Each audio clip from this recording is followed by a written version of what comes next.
Buongiorno e benvenuti. Buongiorno e benvenuti both begin with the letter B, and tonight's lesson with Learn Italian for Travel is on the letter B.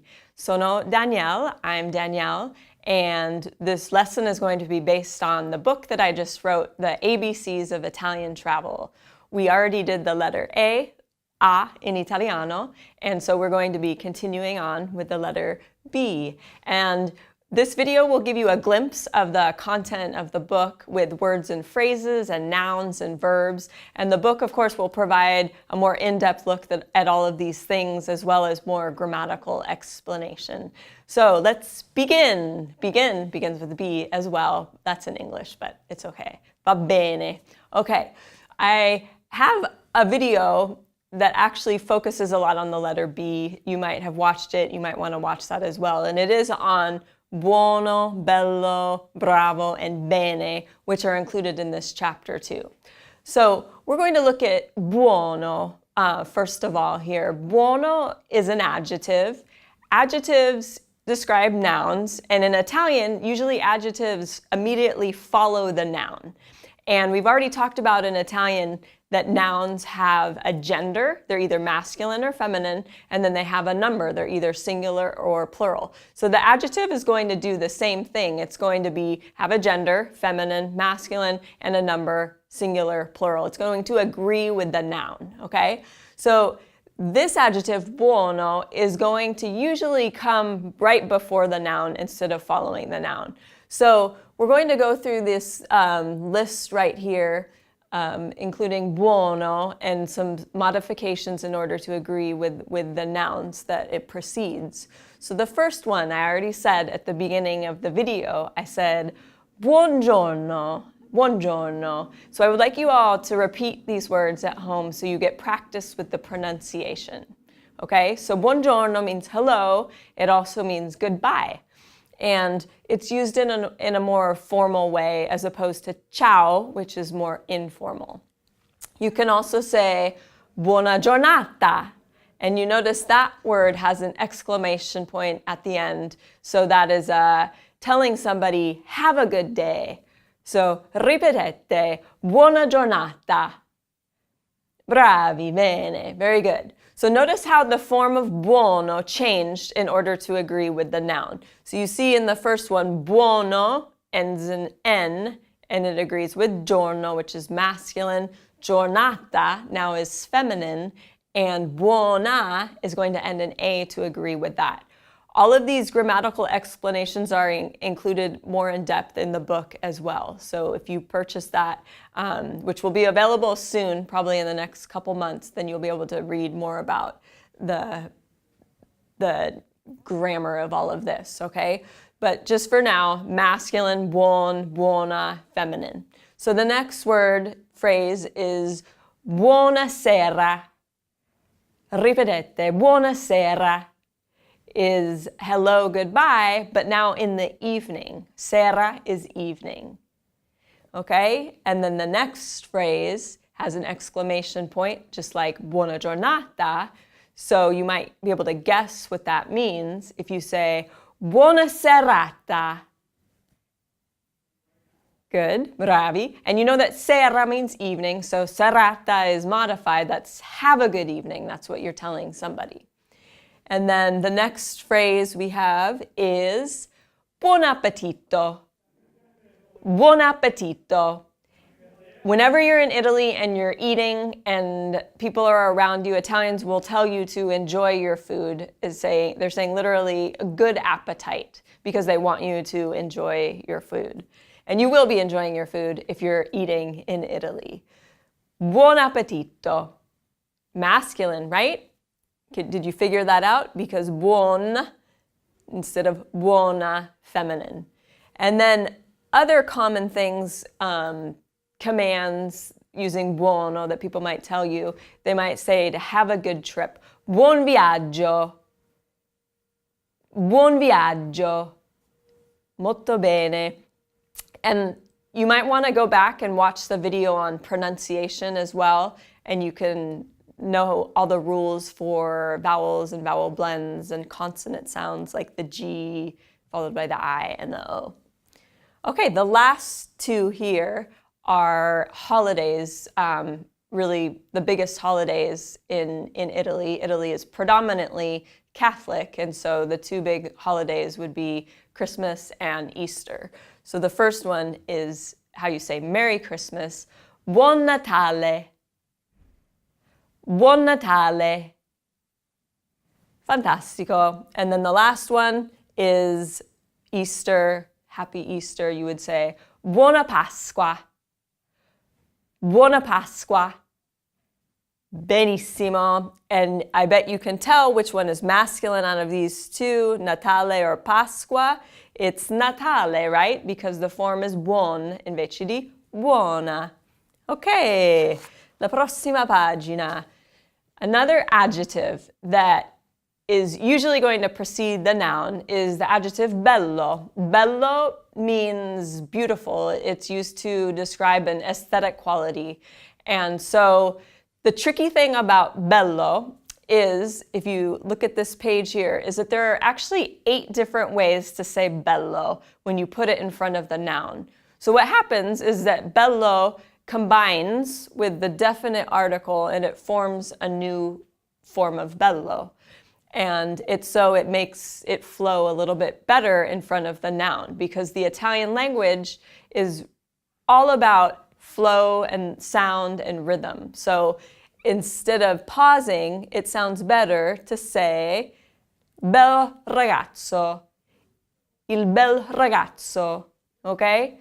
So if you don't know what a definite article is, you can go back and watch the video that I made on definite articles. Otherwise, this is going to be really confusing to you. But in Italian, there are 8 different ways to say the. And so those are called the definite articles. So now there's going to be 8 different ways to say bello based on the 8 different definite articles, okay? These first 3 are masculine and singular, okay? So ripetete, bel ragazzo is a handsome boy, okay? The next one, if the article is low, the form of bello is actually bello. It's the only one that stays bello. So you would say bello studente, bello studente. And that would be a handsome student that is a guy, because it's a masculine form. And the next one, if the noun starts with a vowel, the article is going to be L' in the singular masculine form.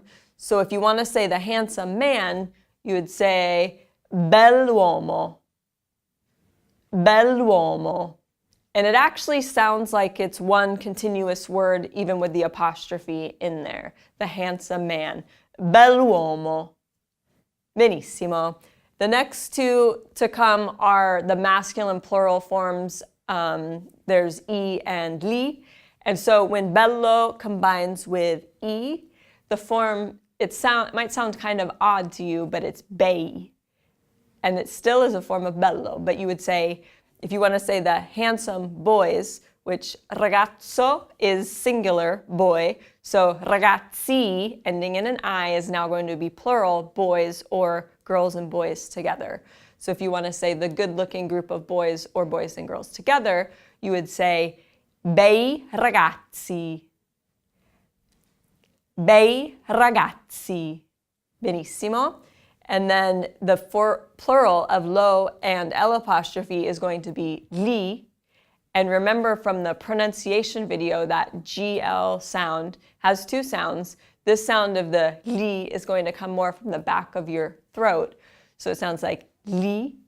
So when bello combines with that, it sounds like belli, belli. So if you want to say the handsome students, either a group of all guys or girls and guys combined, because when you form the masculine plural, it can be just boys or men, or it can be a group including girls as well. So you would say belli studenti, belli studenti, okay? And then the last one, if you want to say the handsome men, uomo is man, singular. The plural, men, it actually changes forms to uomini, uomini. So if you want to say the handsome men, you would say I begli uomini. Begli uomini. Bravi, bene, okay. So now the feminine forms are actually more simple. There are only two feminine singular articles, la and L'. La comes before consonants, L' before vowels. But if bel is inserted, it's going to it's going to form the new word based on the definite article. So bello plus la now is bella. Bella. You might have heard ciao bella. Ciao bello. That's hi handsome, hi beautiful, okay? Whether you're talking to a guy, bello, or a girl, bella. But it has to change because of the gender. It's very specific in Italian. So if you want to say the beautiful woman, bella donna. La bella donna. Bene. And then this one starts with a vowel, so the L' plus bello turns into belle with an apostrophe, and you would say bellatrice. Bellatrice, the beautiful actress. And then if you make both of these plural, the plural feminine article is lei, so bello combined with lei becomes belle. So if you want to say the beautiful women plural, you say le belle donne. Ripetete, le belle donne. Italian women are actually really beautiful, so you might be saying this when you're in Italy. Belle donne. And then the beautiful actresses, you would say le belle attrici. Le belle attrici. Bene, molto bene. This ending here, ice, is actually a way to modify the noun to make it feminine. And there's another one too that's more common. If you see essa on the end of a noun, it makes the noun refer to a woman. Like studente is a male student, studentessa is a female student. Dottore is a male doctor, dottoressa is a female doctor. So it's an easy way to distinguish gender. This is complicated. So this is sort of a crash course in Bello and its 8 modifications. When I teach this in my Italian classes, we work a lot on this, do exercises, practice a lot. So don't expect to get this right away. You might have to watch this a couple times, take notes, go back and look at the other videos on nouns and articles, and then it'll all come together. Buy the book, read, do exercises, homework. I mean, it's really useful to practice after you learn the concept. So, andiamo avanti a bene. Bene. Bene now is an adverb, okay? So it's going to describe a verb. Buono and bello were adjectives, so they describe nouns. So bene means well. So it's going to follow a verb, an action word, and it's going to say that something was done well. So you might have heard the phrase come va. Come va is how's it going? And you can answer va bene. It's going well. Va bene. Va bene is actually also used just to say okay. So you could say va bene all the time just to say okay. You can also say okay. They say that as well. And then you might have heard this one too. If you're being asked how are you doing, come sta, then you would answer sto bene, I'm doing well. So all of these 3 that we've just seen, buono, bello, and bene, you can add issimo to the end to make them bigger, which is kind of fun. It's a fun way to play around with the word, to modify it, to make it more exaggerated.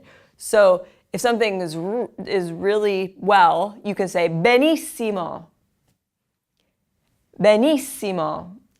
And you can just use that as an exclamation when you're satisfied, overly satisfied with something. You can say benissimo, okay? And then you can also do the same with buono and bello.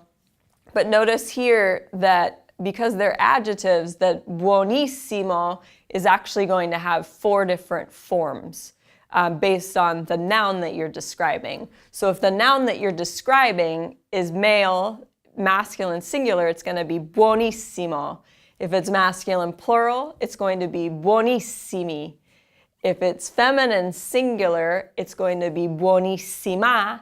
And if it's feminine plural, it's going to be buonissime.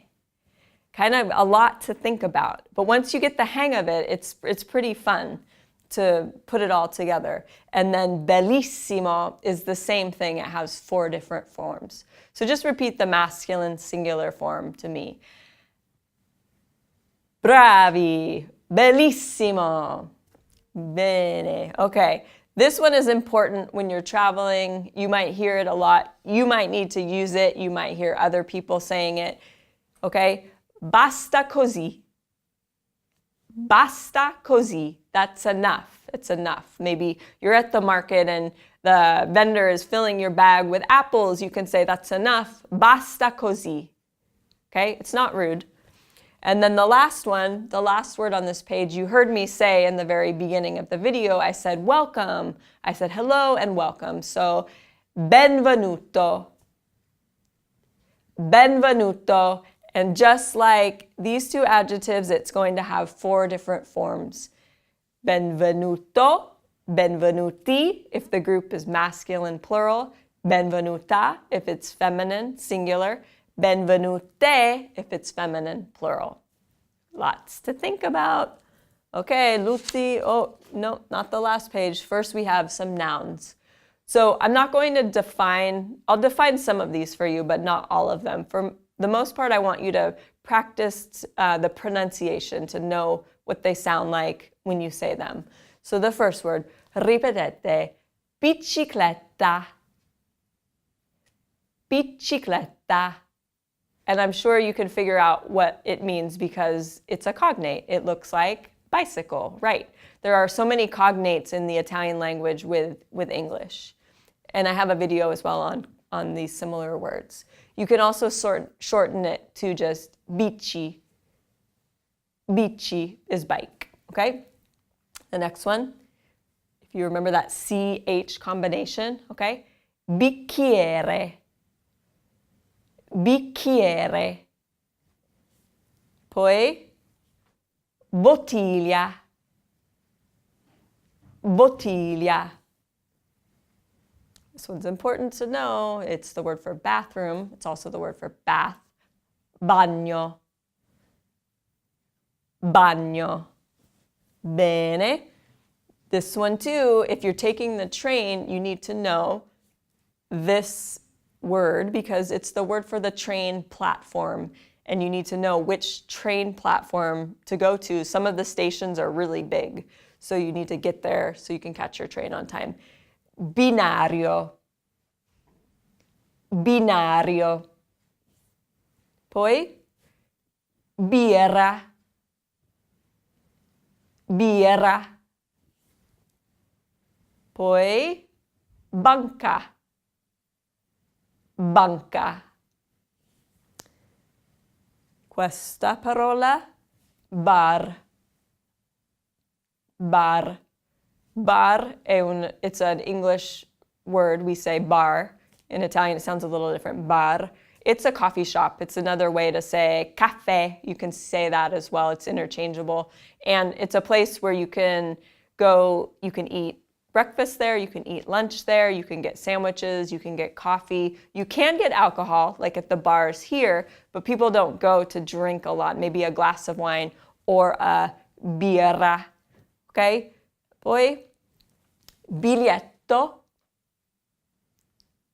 Biglietto.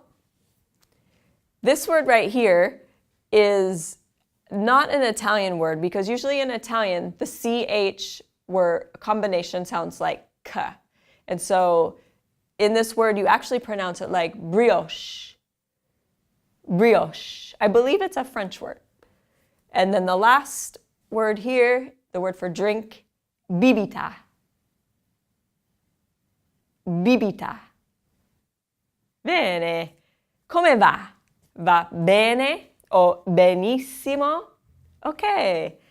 Meraviglioso. The last page now is going to be on one verb that starts with the letter B, the verb Bere is the verb to drink, okay? It is irregular. That means that it doesn't follow the specific formula for verbs that end in ere. And so you just have to memorize the forms. So the form for io, I, is, ripetete, io bevo, I drink, okay? The to form, you singular, informal, tu bevi, tu bevi. And then the form that includes lui, he, lei, she, and lei, written usually with the capital L, meaning you, singular, and formal, is beve, beve. The form for we, noi, is beviamo, noi beviamo. And remember, with all of these subject pronouns, you don't have to include the subject pronoun when you say the verb conjugation because it's implicit in the conjugation. Okay? Poi you all, you plural, voi bevete. Voi bevete. Bene. E poi l'ultimo, last one there, loro. Loro is they, okay? Loro bevono. Loro bevono. They drink. Okay, benissimo. Two examples here of things you might, sentences you might say with the letter B, okay? La prima frase, the first sentence. See if you can figure out what this means. You should be able to by this, from this video. Let's say it first and then see if you can figure it out. Bevo una birra. Bevo una birra. I drink a beer, or I'm drinking a beer, or I do drink a beer. Because remember, the present tense can mean all of those three different things. I do something, I drink, I am drinking, like in this moment. And the other one, beviamo una bottiglia di vino bianco. Beviamo una bottiglia di vino bianco. So the only word we didn't have, haven't seen here is vino, okay? Vino is wine. You might already have known that. So we are drinking, or we do drink a bottle of white wine. White is an adjective, that's why it follows the noun vino bianco, not bianco vino. Ok, molto bene, benissimo, meraviglioso. Thank you for tuning in to the letter B. And if this was overwhelming, go back and watch it again and keep practicing all these forms of bello, buono.